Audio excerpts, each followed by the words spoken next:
Vamos lá. O que é esse diabo desse experimento do gato de Schrödinger? Vamos lá. Primeiro, pessoal, tem que ficar claro. Trata-se de um paradoxo.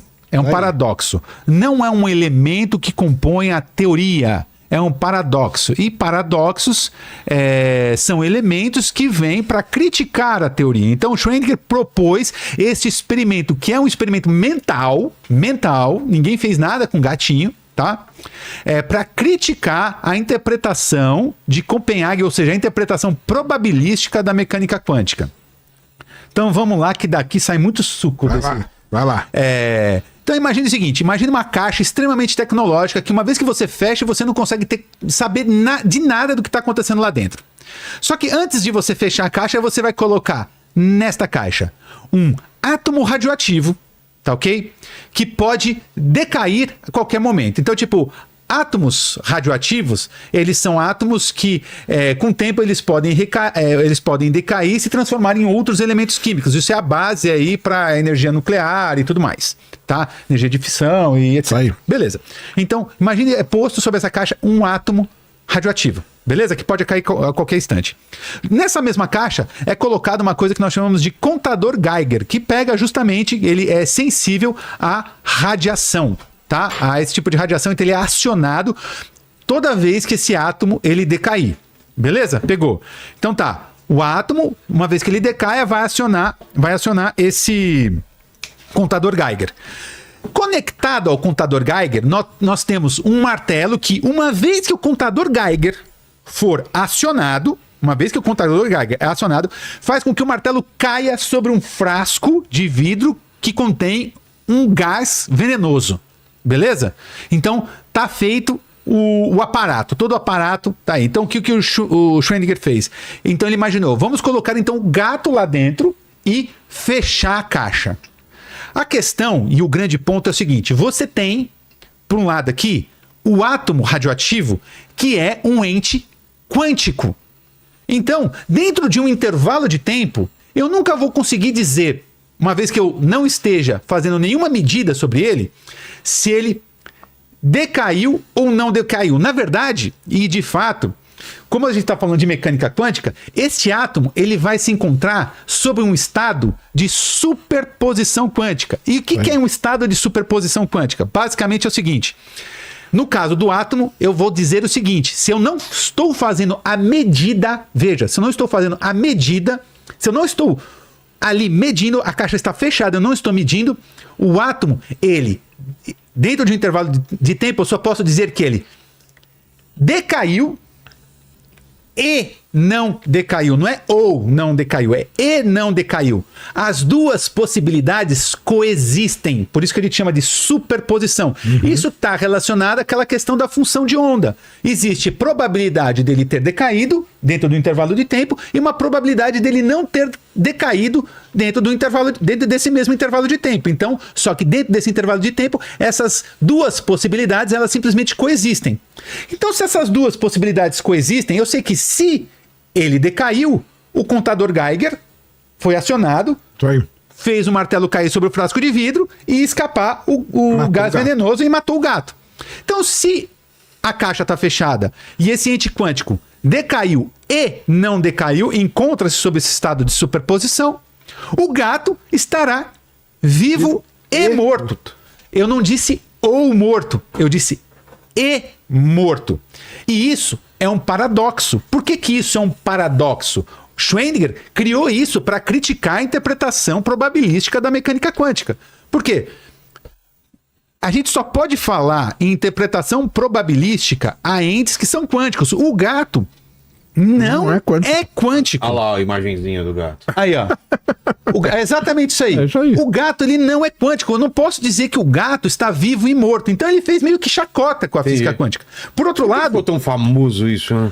Porque é um paradoxo que não foi resolvido. Não foi resolvido. Ele não vai ter porque é esse lance, cara. O gato, ele não é quântico, entendeu? O gato não é quântico. Então não se aplica. Só que, na verdade, tá misturando a partícula quântica que tá lá dentro, esse ente quântico aí, que vai decair ou não e vai derrubar o negócio, com o gato que não é quântico, entendeu? Exato. Então, você cria um paradoxo. Só que o Niels Bohr dizia, não, o gato está vivo e morto sim. Até que você abre, o gato vai estar vivo e morto sim. Mas não faz sentido isso, né? E então o Schrödinger trouxe isso para criticar essa interpretação probabilística à física quântica. E isso é uma coisa muito legal. Não sei se vocês chegaram a ver uma série. Vamos falar... Tem uma série chamada Matéria Escura. Dark Matter. Você assistiu? Sim, fantástico. Li o livro. Não sei por que tem esse nome. Porque o nome Dark Matter não tem nada a ver. Mas ele fala... Sabe aquela caixa que eles entram? Sim. É justamente a ideia do gato Schrödinger. Onde você entra numa caixa e você consegue acessar todas as várias probabilidades. todas as possibilidades de realidade. É isso. Entendeu? Por quê? Porque é probabilístico. Enquanto você não for lá e viver aquilo, aí colapsa a onda. Quando você vive, colapsa. Entendeu? Manja, então, tipo... Enquanto você não viver, você tem acesso a todas as realidades. Você escolheu uma, a onda colapsa naquela ali. Então, veja, realmente... É uma coisa muito... Se você for analisar ali, é uma coisa muito nonsense. É uma coisa muito nonsense, mas ao mesmo tempo é maravilhosa, né? É maravilhosa. E Einstein, obviamente... Como a gente já disse, ele ficava muito, muito chateado com essas interpretações probabilísticas. Língua, né? Mostrava a língua. Mostrava a língua. Ele não gostava. Ele já não penteava mais o cabelo por causa disso. Ele ficava deprimido com a física quântica, com essa interpretação que era dada. E ele realmente considerava, por conta dessas questões, como uma matéria dentro da física que estava incompleta, porque para ele não era cabível, para ele estava faltando alguma coisa, porque não era possível que a coisa não fosse determinista, como eu coloquei aqui, entendeu? Não é possível que eu não consiga fazer projeções futuras, está faltando alguma coisa nessa teoria, é uma teoria incompleta. Por outro lado, Niels Bohr dizia que não, a teoria está completa, as partículas elas têm de fato natureza probabilística, e cara, na boa, Niels Bohr estava certo, porque hoje eu até fiz um vídeo recentemente sobre isso, que os caras, a tecnologia hoje tá tão embaçado o negócio, que os caras hoje, cientistas, agora eu não lembro de qual colaboração internacional que isso foi feito, mas em qual laboratório que isso foi feito,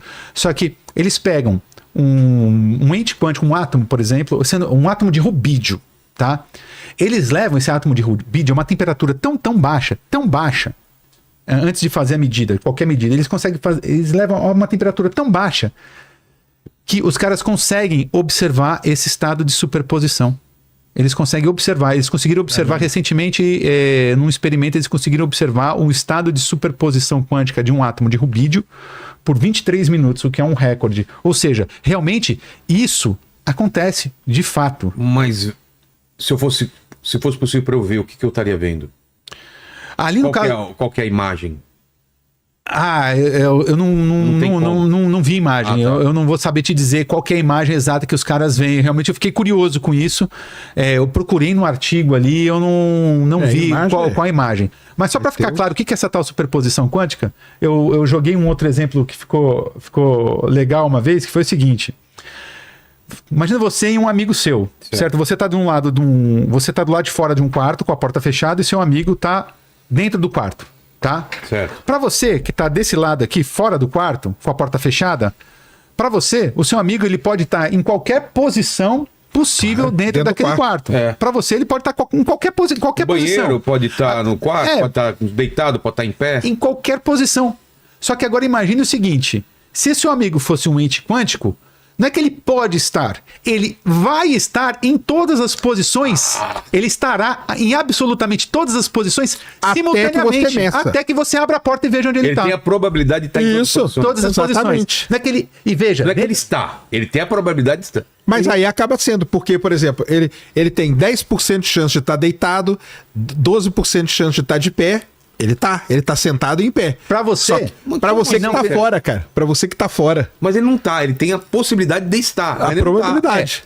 De fato, o seu amigo que é um ente macroscópico, que é um ente grande, ele não vai estar. Só que eu só tô jogando esse exemplo só pra deixar claro pras pessoas. Se ele fosse um ente quântico, ele coexistiria em todas as posições possíveis dentro do quarto. Com diferentes probabilidades. Com diferentes probabilidades. Mas coexistiria. E aí você só vai saber exatamente onde ele tá na hora que você abrir a porta. Então você percebe... Aí o que vai acontecer com a sua onda? Vai colapsar para aquele ponto onde ele perfeito. tá. Aí quando você abre a porta, você colapsa a onda para uma única probabilidade, que aí sim representa a realidade. É essa bugada aí que o Einstein não gostava. Não gostava. Cara, entendeu? É essa coisa que o Einstein não gostava. Ele falava, não existe isso, cara. Eu tenho que saber onde... Tem que ser capaz de prever, tem que né? ser Com capaz de certeza. prever. Tem que saber capaz, não tem. Entendi. Aí, só lembrando aqui, ó. Galera, tarefa de casa pra quem não viu Oppenheimer. Veja Oppenheimer. O Oppenheimer tem umas cenas lá que são que passam meio desapercebidas. Por exemplo, o Einstein, no filme, ele aparece andando na beira de um lago com um cara. Aquele cara é muito importante na física quântica, é o Gödel, né? É. O Gödel. E os físicos têm um negócio que é muito interessante, que é o seguinte: o Einstein, ele caminhava naquele lago com o Gödel o tempo todo. Só que o Einstein era um cara que não gostava de física quântica. Mas como que ele andava com um cara da física quântica? E eles conversavam durante dias ali. O pessoal fala o seguinte, cara, os físicos falam assim: o maior sonho nosso é ter acesso ao que os dois conversavam. Imagina. Porque nunca foi publicado, nunca foi nada, e era um cara que era o cara da relatividade com um dos caras desses todos aí também importante dentro da física quântica. E todo mundo sabe que o Einstein não gostava, e eles andavam, eles caminhavam em volta daquele lago. Aquilo lá é real, aquilo lá tem foto dos dois caminhando e tudo mais. Então, o que tanto eles conversavam, cara? Estavam discutindo por que o Palmeiras não tem mundial. Porque é um cara que não concordava com a física quântica, com outro que era um dos papas da física quântica. O que eles tanto falavam ali? E uma bronca lembrando do filme também, uma das broncas do Einstein com o Oppenheimer é essa também. Porque o Oppenheimer era da galera da quântica. Quando o Oppenheimer vai lá, aí no final do filme e tal, fala assim: meu filho, foi você que foi, né? Então agora você se vira com isso aí, entendeu?